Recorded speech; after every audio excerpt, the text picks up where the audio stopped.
할렐루야. 오늘 주님께서 우리 가운데 좋은 날을 허락해 주신 줄로 믿습니다. 새롭게 시작한 10월을 주님과 함께 동행하면서 승리하는 우리 모두가 되기를 예수 그리스도의 이름으로 축복합니다. 자, 오늘 드디어 기도 가운데도 말씀을 드렸듯이 오랜 시간 이어왔던 요한복음의 공부를 끝내게 됩니다. 마지막 요한복음 21장을 살피게 되는데, 그래서 요한복음 21장 19절을 본문으로 삼아봤습니다. 다 같이 요한복음 21장 19절을 함께 읽어보면서 주님의 말씀을 대해보도록 하겠습니다. 이 말씀을 하시면 베드로가 어떠한 죽음으로 하나님께 영광을 돌릴 것을 가리키심이로라. 이 말씀을 하시고 베드로에게 이르시되 나를 따르라 하시니 아멘. 저는 방금 함께 읽어본 이 요한복음 21장 19절 말씀을 가지고 따름과 죽음 그리고 영광, 이와 같은 제목으로 잠시 말씀을 나누고 그동안 이어왔던 요한복음 공부의 마지막 시간을 함께 가져보고자 합니다. 우리가 그런 경우를 제법 많이 접할 텐데, 반복해서 실수를 행하는 경우, 경험이 없기도 하고 또 뭔가 많이 부족해서 그런 일을 자주 하죠. 그래서 한번 범한 실수를 또다시 범하는 경우가 제법 많이 있습니다. 죄의 경우도 그렇죠. 습관적으로 짓는 죄가 있고 반복적으로 행하는 죄가 있다라는 거죠. 의도했든 의도하지 않았든 반복해서 습관적으로 잘못을 저지르는 경우가 있습니다. 그래서 이러한 우리들의 경향성을 잘 표현한 속담들도 있을 정도 아닙니까? 3살 버릇이 8까지 간다라든가 바늘 도둑이 소 도둑 된다. 그것이 계속 반복되면 결국 더 큰 일을 행하게 되기도 하고, 그리고 좋지 않은 습관이 끝까지 간다라는 뜻이 되기도 하죠. 또 한 번이 어렵지 2번, 3번이 어렵겠냐? 이런 식의 말들까지 하고 있습니다. 자, 그런데 이와 같은 얘기를 여러 사람들에게 들었을 법한 사람이 예수님의 제자 가운데에도 있었습니다. 아마 이러한 생각과 음성을 자기 스스로에게도 숱하게 많이 했을 겁니다. 뭐라고 했을까요? 한번 도망쳐 본 사람이 또 다시 도망치기가 쉽지 않겠냐? 한번 도망쳐 보니까 2번, 3번 도망치지 말라는 법이 있겠냐? 한번 부정하고 부인했는데 계속 그러지 않겠어? 자, 누구의 이야기입니까? 베드로의 이야기입니다. 물론 그 누구라도 베드로처럼 의기소침할 수 있습니다. 양심의 가책을 심하게 느낄 수 있고 죄책감과 수치심에서 벗어나기 힘들어할 가능성이 대단히 높을 겁니다. 그래서 어떤 면에서는 베드로에게 예수님의 부활은 불편한 일이 되었을지도 모릅니다. 적어도 살아 돌아오신 그분을 뵙는 것이 마냥 좋지만은 않았을 것이고 매우 괴로운 일이었을 것입니다. 면목이 없다라고 생각할 가능성이 대단히 높았을 겁니다. 물론 이거는 베드로에게만 해당되는 이야기는 절대 아닙니다. 베드로를 포함해서 그 누구도 예수님의 십자가 고난과 죽음 앞에서 자유로웠던 사람은 없거든요. 제자들 모두가 숨기도 했고 도망가기도 했기 때문에 그렇습니다. 모른 척했고, 물론 요한복음을 기록한 예수님이 사랑한 그 제자 요한은 끝까지 예수님을 따라간 것처럼 보이지만 그의 어떤 두드러지게 예수님을 옹호한다라든가 당당하게 맞서는 모습이 자신이 기록한 요한복음에도 그렇게 드러나지 않는 걸 보면 그 누구도 자유로울 수 없을 것이고, 어찌 보면 베드로의 이야기는 모든 제자들을 대표하는 표현일 수도 있겠다라는 생각이 듭니다. 자, 그래서 그랬는지 부활 이후에 예수님과 제자들이 어떤 생활을 했는지 구체적으로 기록한 복음서의 기록은 잘 없습니다. 부활 후에 예수님은 이론적으로 그 날수로는 40일 동안 제자들과 함께 하시면서 무언가를 열심히 하셨을 텐데, 또 제자들이 어떻게 행동했는지 정확하게 나와 있지 않다라는 겁니다. 그나마 오늘 본문이 상대적으로 꽤나 의미 있는 장면을 기록해 주고 있습니다. 자, 일단 오늘 본문은 부활하시고 나서 예수님이 제자들을 찾아오신 세 번째 이야기를 기록하고 있습니다. 기억하실 텐데요. 마가의 다락방에 문을 꽁꽁 걸어 잠그고 있었을 때, 다만 도마라는 제자가 없는 상태에서 한 번, 그리고 도마가 있는 상태에서 일주일 뒤에 두 번째, 그리고 마지막으로 오늘 이 갈릴리, 우리가 디베리아 호수, 디베리아 바다, 갈릴리 호수, 갈릴리 바다라고 부르는 이 갈릴리 호숫가에 세 번째로 출연하셨습니다. 자, 이때 베드로를 비롯한 제자들의 모습을 요한복음 21장 3절은 이렇게 기록하고 있습니다. 베드로, 도마, 디두모라고 하는 도마, 그리고 나다나엘, 세베대의 아들들, 이름은 요한과 야고보죠. 그리고 다른 제자 2명까지 총 7명이 베드로의 나는 물고기 잡으러 간다 라는 말에 함께 가고자 배에 올랐다라는 거예요. 그러니까 사실 제자들은 일단 예수님의 제자로서의 삶이 아니라 예수님의 제자가 되기 이전의 삶으로 돌아가고자 한 것처럼 보입니다. 어찌 보면 일상의 회복이죠. 그러나 진정한 의미에서 일상의 회복이 아닐 겁니다. 예수님의 죽음과 부활 이전의 그들의 일상은 예수님의 제자로서의 삶이었기 때문에 그렇죠. 어떻게 보면 퇴보했다라고 보아야 할 겁니다. 그도 그럴 것이 이 사람들에게 예수님의 십자가 고난과 죽음 그리고 부활이라는 사건은 실로 엄청난 일이었을 것이기 때문에 그렇죠. 충격 그 자체였을 것입니다. 그냥 이게 누군가의 문화생으로 제자가 되고 또 그 가르침에 따라 살다가 누군가를 제자로 부린다거나 가르치는 정도의 그런 삶이 아니었기 때문에 그렇습니다. 아마도 예수님의 부활까지 체험하고 난 뒤에 희한한 깨달음이 왔을 겁니다. 진짜로 내가 이 삶을 지속할 것인가? 아니면 진짜 안 되겠다라고 했을 것인가? 부담스러움이 상당히 느껴졌을 것이고 이 엄청난 일과 또 그와 관련된 삶을 살아가는 것이 자신 없었을 거예요. 그걸 아셨기 때문에 예수님이 숨을 내쉬면서 성령 받으라 라고 말씀하셨는지도 모르겠습니다. 아마 명백히 그럴 겁니다. 어쨌든 이러한 모습은 예수님이 원하시는 모습이 아니었기 때문에 예수님이 찾아오신 것 아니겠습니까? 그리고 제자들이 예수님과 함께하는 삶을 떠올릴 만한 여러 가지 장치들을 활용하시는 그런 내용이 기록된 장입니다. 첫 구절 요한복음 21장 3절의 하반절부터 6절까지를 한번 보겠습니다. 그날 밤에 아무것도 잡지 못하였더니 날이 새어갈 때에 예수께서 바닷가에 서셨으나 제자들이 예수이신 줄 알지 못하는지라. 예수께서 이르시되 얘들아 너희에게 고기가 있느냐? 대답하되 없나이다. 이르시되 그물을 배 오른편에 던지라 그리하면 잡으리라 하시니 이에 던졌더니 물고기가 많아 그물을 들 수 없더라. 어떤 장면이 연상될까요? 제자들에게 처음에 그들을 부르셨을 때의 장면을 생각나게 했겠죠. 특별히 베드로는 거의 그의 경험의 재탕이라고 해도 틀림이 없는 그런 장면을 떠올리게 되었을 겁니다. 예수님인지 알지 못했던 제자들이 바로 이 장면 때문에 예수님이다라는 것을 알아차렸을 겁니다. 눈치 빠른 사도 요한이 먼저 알아차렸죠. 그래서 7절에 이렇게 기록되어 있습니다. 예수께서 사랑하시는 그 제자 사도 요한이죠. 그가 베드로에게 말합니다. 주님이시다.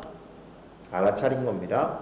이 말을 들었던 시몬 베드로가 상체를 벗고 있었을 테니까 보통 고기 잡을 때 그렇게 되어 있는데 주님이라는 말을 듣고 겉옷을 두른 후에 바다로 뛰어내렸다라는 거예요. 재미있는 장면 아닙니까? 보통 바다로 뛰어내리려면 옷을 입을 필요가 없지 않습니까? 그런데 정말 주님이다라는 말 한마디에 겉옷을 둘렀다라는 것은 베드로의 심리 상태를 반영하는 겁니다. 선생님이 어려울 법하죠. 수제자였기 때문에 친구처럼 대하고 있다가도 그리고 뱃사람이었고 어부였기 때문에 뭐 상체를 안 걸치고 있었다 하더라도 그게 어려울 것이 없는데 그렇게 뛰어들 거면 굳이 겉옷을 두를 필요가 있었을까? 예수님에게 이제는 격식을 차려야 할 만큼 그의 마음에 한켠 불편함이 있었다라는 겁니다. 물론 반가운 마음에 그랬을 겁니다. 얼마나 보고 싶었고, 양가 감정이겠죠. 얼마나 달려가서 안기고 싶었을까요? 끌어안고 싶었을 겁니다. 배에서 내려서 수영을 하다가 걷다가 그렇게 갔을 겁니다. 배를 끌면서 갔을 거예요. 왜냐하면 다음 장면에 배에서 많이 잡은 고기를 끌어올리는 장면이 있기 때문에 그렇죠. 자, 반면에 다른 제자들은 육지에서 불과 한 50칸, 이걸 요즘 거리로 계산하면 100m쯤 되는데요. 90m에서 100m쯤 떨어져 있었기 때문에 작은 배를 타고 물고기를 든 그물을 끌고 왔다라고 기록합니다. 그러니까 노를 저어서 왔을 거예요, 작은 배에. 근데 베드로는 뛰어들어서 그 배를 끌고 수영하다 걸어가다 했다라는 겁니다. 베드로가 뛰어내려서 수영하다가 걷다가 오고 있고, 제자들은 배를 몰고 와서 보니까 바닷가에 이르러 보니 숯불이 있고 그 위에 생선이 놓여 있었으며 떡도 있었다라는 겁니다. 당신에게 다가온 제자들에게 예수님이 말씀하시죠. 지금 잡은 생선을 좀 가져올래? 그러자 그제서야 도착한 베드로가 그물을 육지에 끌어올렸고 가득히 찬 큰 물고기 153마리나 되었다라는 건데, 그렇게 많이 잡았는데도 그물이 찢어지지 아니하였다라는 것을 사도 요한이 대단히 디테일하게 기록해 놓았죠. 그리고 예수님께서 말씀하십니다. 와서 조반을 좀 먹어라. 제자들은 주님이신 줄 알았기 때문에 당신이 누구냐? 이렇게 묻는 자가 감이 없었다라고 되어 있습니다. 예수님은 떡을 가져다가 주시고 생선도 가져다 주셨다라는 거예요. 그리고 이것이 예수님이 죽은 자 가운데서 살아나신 후에 세 번째로 제자들에게 나타난 일이다라고 요한이 말해 놓았습니다. 자, 이제 생각해 볼 필요가 있습니다. 배의 오른편에 그물을 던져라. 그리고 바닷가에 숯불에 올려놓은 떡과 물고기, 그리고 먹을 것을 친히 챙겨주신 예수님의 모습은 제자들로 하여금 예수님과 함께 했던 공생의 생활을 떠올리게 하는 장치를 마련하신 장면으로 보인다라는 거죠. 당신을 부르신 장면, 그들을 부르신 장면이라든가, 떡과 물고기는 오병이어를 상징하기도 합니다. 오병이어의 기적을 통해서 제자들뿐만 아니라 5,000명을 먹이셨던 기적도 갈릴리 바닷가에서 행하셨거든요. 자, 그렇게 분위기를 만들어 가시고는 어찌 보면 제자들로 하여금 첫 마음을 다시 회복시키고자 하신 건지도 모르겠다. 처음부터 다시 시작해보자. 이렇게 메시지를 던져주신 것처럼 보입니다. 그런데 한 사람이 유독 마음에 걸리셨던 모양입니다. 만약에 가룟 유다가 자살하지 않고 이 자리에 같이 있었다라면 가룟 유다를 위해서도 마음에 뭔가 걸려하시면서 뭔가를 하셨을 가능성이 높다고 생각합니다. 그러나 오늘 장면에서 주된 것은 바로 시몬 베드로와의 대화 아닙니까? 잘 아시는 그 대화를 말합니다. 요한의 아들 시몬아, 네가 이 사람들보다 나를 더 사랑하느냐? 대답하죠. 주님, 그러하나이다. 내가 주님을 사랑하는 줄 주님께서 아시나이다. 이렇게. 그랬더니 내 어린 양을 먹이라. 이렇게 답하십니다. 지금 이 현장에 어린 양은 없어요. 그러니까 물리적인 양을 먹이라는 뜻이 아니겠죠. 사명을 말씀하신 겁니다. 두 번째로 또 묻습니다. 네가 나를 사랑하느냐? 답합니다. 주님, 그러하나이다. 내가 주님을 사랑하는 줄 주님께서 아시나이다. 이렇게. 그랬더니 이번에도 그 현장에 지도하는 양을 언급하시고는 내 양을 치라. 이렇게 말씀하셨다라는 겁니다. 역시나 목양 또는 사명을 말씀하신 거예요. 마지막으로 한 번 더 물으십니다. 네가 나를 사랑하느냐? 베드로로서는 너무나 부담스럽고 찔림이 가득했겠죠. 괴로웠을 겁니다. 그럼에도 불구하고 대답합니다. 주님, 모든 것을 아시오매 내가 주님을 사랑하는 줄을 주께서 아시나이다. 이쯤 되면 예수님도 나를 의심하시는 모양이다. 못 믿어서 하시는 말씀이겠다. 또 그럴 만도 하겠다. 이런 생각이 들었을 것도 같은데 어쨌든 할 수 있는 대답을 하는 거예요. 그랬더니 내 양을 먹이라는 말씀을 또 한 번 하셨다라는 겁니다. 저는 이 장면에서 욥이 한 말이 생각이 났습니다. 나의 가는 길을 오직 주님께서 아시오니 나를 단련하신 후에는 내가 정금과 같이 나올 겁니다. 제가 세 번째 말씀드리는 것 같은데, 단련이라는 단어가 이렇게 연단이나 고통을 받아서 사람이 다듬어져 나가는 과정을 말하지 않는다라고 했습니다. 단련하다는 단어는 테스트라는 단어다라고 말씀드린 바 있습니다. 당시의 친구들을 포함해서 엄청난 고통과 고난을 당하고 있었던 욥을 다 판단해 버렸단 말입니다.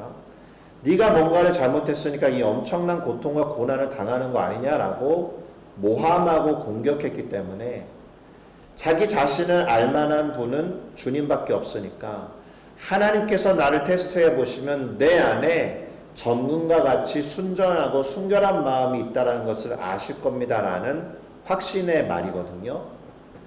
베드로의 말도 사실은 비슷합니다. 다른 많은 사람들이 의심하고 내 스스로도 확신이 없을 때에 주님이 다 아신다라고 말할 수밖에 없다라는 거예요.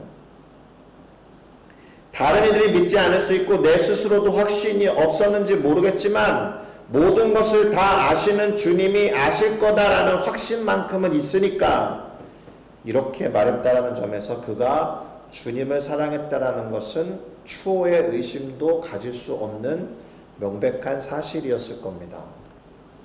근데 왜 부인했어? 이렇게 물어보면 인간의 부족함과 연약함을 이야기하겠죠. 자, 이러한 대화의 양상을 통해서 우리가 이런 말을 할 수 있을까요? 야, 주님을 사랑한다면 양을 먹이고 치는 일, 목회적인 일을 해야 한다라는 말을 그런 말을 하는 장면일까요? 그렇지 않을 겁니다. 이 장면이 대단히 의미가 있는 것은 첫 마음을 생각나게 하시는 예수님께서 여러 상황들 가지고 베드로에게 뭔가 더 터치가 필요했고, 이러한 베드로의 모습이 이 구절을 읽어나가고 있는, 그리고 베드로의 이야기를 잘 알고 있고 베드로만큼이나 얼마든지 연약할 수 있는 우리들을 향하고 있다는 점에서 중요한 표현입니다.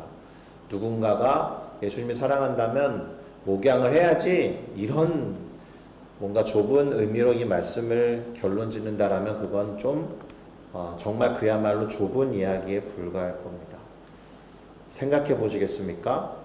사실은 죽기 싫어가지고 예수님을 3번 부인한 베드로에게 예수님이 3번을 물으셨다라면 앞서 여러 가지 상황들이 좋은 기억을 떠올리게 했을 것 아니에요? 그래, 처음부터 다시 해보는 거야, 이렇게 다짐도 하게 하는 좋은 기억들이었겠지만 적어도 베드로에게만큼은 이 아픈 기억마저도 떠올리게 했어야 했다. 재경험하고 재해석시켜주지 않으면 베드로가 제대로 예수님의 제자로 기능할 수 없었을 것이다 라는 예수님의 의도가 작용한 것이다 라고 밖에 설명이 안 되는 거예요.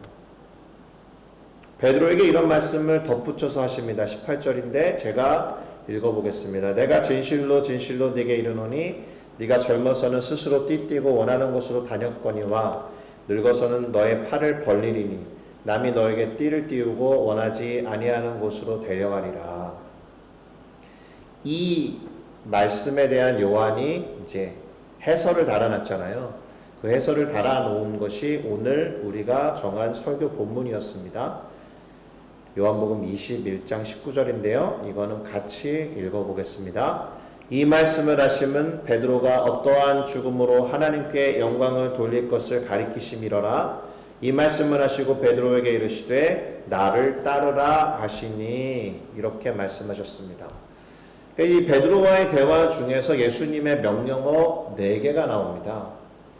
나의 어린 양을 먹이라, 내 양을 치라, 내 양을 먹이라, 그리고 그의 죽음에 대해서 상징하는 표현을 말씀하신 다음에 나를 따르라 라는 것까지. 어찌 보면 양을 먹이고 치는 행위가 예수님을 따르는 일 아니었을까라는 생각이 듭니다. 자, 이제 정리가 필요합니다. 결론이라고 할 수가 있는데요. 죽기 싫어서 예수님을 3번이나 부인하고 도망쳤던 베드로가 이제는 하나님께 영광을 돌리는 죽음을 위해서 기꺼이 예수님을 따르는 삶을 시작한다라는 겁니다. 자, 그러면 이러한 베드로는 믿을 만한가요? 전과가 있는 사람을 믿을 만한가요? 한번 아주 대단히 치명적인 실수를 범한 사람을 우리가 믿을 수 있겠느냐? 우리는 이 베드로라는 사람이 얼마나 과거에 이 일로 인해서 괴로워했을지 사도 바울을 통해서 간접적으로 알 수 있습니다. 왜냐하면 바울은 그리스도를 따랐던 사람들, 교회와 성도들을 핍박했던 사람인데 이 사람이 하루아침에 이방인을 위한 사도가 됨으로 인해서 가는 곳마다 공격을 당했거든요. 가는 곳마다 양육하는 목회를 할 때마다 교회를 개척할 때마다 너가 사도로서의 자격이 있느냐, 심지어 너는 12명의 사도들과 같이 예수님과 돌아다니면서 공생애를 하지 않은 사도인데 도대체 네가 어떤 자격으로 이런 일을 하느냐라는 질문을 끊임없이 받았다라는 사실을 우리는 그가 적은 서신의 서두 부분에서 늘 접하게 되는 것 아닙니까? 예수 그리스도로 말미암아서 사도된 나 바울은이라고 말할 수밖에 없었을 정도로 그의 과거 전력이 그가 행하는 지금의 일에 어떠한 영향을 미쳤는지 우리는 알 수 있듯이 베드로도 그랬을 거다. 그런데 이러한 의구심이랄까? 베드로가 정말 회복한 게 맞나? 베드로가 정말 믿을 만한 사람이 된 게 맞나? 이것을 좀 알 수 있는 장면이 본문에 쓸데없이 기록되어 있습니다. 제가 볼 때는. 사도 요한이 굳이 이걸 적지 않아도 되는데 적어놓은 것을 확인할 수 있는데요.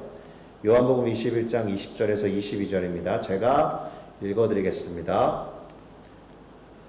베드로가 돌이켜 예수께서 사랑하시는 그 제자가 따르는 것을 보니 그는 만찬석에서 예수의 품에 의지하여 주님을 파는 자가 누구니까 묻던 자더라. 이에 베드로가 그를 보고 예수께 여짜오되 주님, 이 사람은 어떻게 되겠사옵나이까? 예수께서 이르시되 내가 올 때까지 그를 머물게 하고자 할지라도 네게 무슨 상관이냐? 너는 나를 따르라 하시더라. 이게 베드로의 오지랖처럼 보입니다. 근데 베드로의 성품과 그동안의 어떤 말이나 행동을 생각하면 베드로스러운 거예요. 베드로스러운 질문을 한 겁니다. 예수님, 요한은 어떻게 됩니까? 이렇게 물어본 거예요. 자기는 나이 들면 누가 내가 이게 팔을 들고 띠를 띄우고 원치 않는 곳으로 데려가는 그런 어떤 죽음을 향해서 가는 이야기를 들었는데 요한도 따르는 것을 보니까 얘는 어떻게 됩니까? 라고 물은 거예요. 적절하지 않은 이야기를 한 것 같지만 베드로 형님다운 질문이 아니었나? 그의 어떤 형질이나 성품이나 기질을 생각해 보면 오지랖 한 건 한 겁니다. 그러니까 베드로가 이렇게 예수님에게 질문을 던진 요 짧은 구절, 물론 상대적으로 길지만 이런 모습을 통해서 알 수 있는 건 베드로가 어느 정도 회복되었다. 그렇게 저는 재미나게 읽었다라는 거예요. 안 그러면 굳이 물론 이제 요한을 비롯해서 다른 제자들이 어떻게 살아갈 것에 대해서 예수님이 하신 말씀이라는 정보를 주고 있긴 하지만 그것이 또 베드로의 질문을 통해서 드러난 것이기도 하지만 저는 이 베드로가 그래도 어느 정도 회복했구나라는 것을 보여주는 기록이 아니었을까 생각됩니다. 결론인데요. 반복되는 우리들의 연약함에도 불구하고 하나님은 정말 바보 같으셔가지고 우리에게 기대감을 거두지 아니하시고 어김없이 오늘 이 하루를 마치 우리 인생의 첫날처럼 허락하신다라는 겁니다.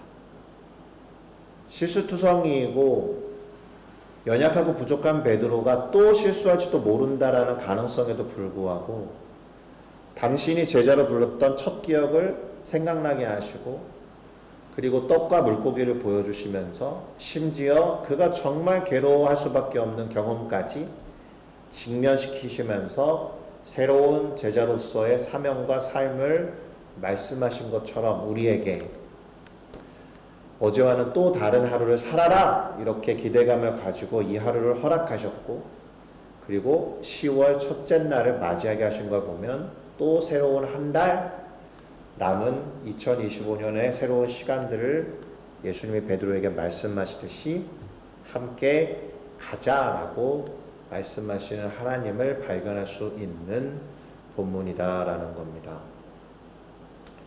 그러니 초점은 맨날 실수하고 맨날 연약함을 보이는 우리의 연약함에 둘 것이 아니라 그 연약함을 이미 다 아시면서도 우리를 부르시고 새롭게 하시며 또 기대감을 가지고 새로운 사명과 새로운 날과 시간을 허락하시는 하나님께 두어야 한다라는 거죠. 오늘 이 설교를 마무리하면서 같이 불러볼 찬양이 십자가를 질 수 있나라는 그 찬양인데, 우리의 심령이 주님의 것이다 라는 사실을 부족하고 연약한데 주님의 것이다 라는 것이 안 어울릴 것 같잖아요. 주님은 되게 온전하신데 이 부족하고 연약한 심령이 주님의 소유다 라는 것이 안 어울릴 것 같지만, 하나님 앞에서는 그게 가장 잘 어울리는 일이거든요. 우리가 할 수 있는 것이 없고 하나님이 하실 수밖에 없으니 주님이 취하시고 십자가를 질 수 있도록 준비시켜 주십시오라고 하는 위탁의 의미가 있기 때문에 그렇습니다. 그래서 결론적으로 나를 괴롭게 하는 여러 가지 어려움과 고통 속에서도 그것에 직면할 수 있는 유일한 이유는, 비록 세상 사람들이 아프게 질문을 던진다 하더라도 나를 자녀로 부르신 하나님의 결정과 선택 때문이다라는 것을 기억하시면서 오늘도 함께 가자고 변함없이 말씀하시는 하나님 앞에 진정으로 반응하는 우리 모두가 되었으면 좋겠다라는 겁니다. 할렐루야. 기도하시겠습니다.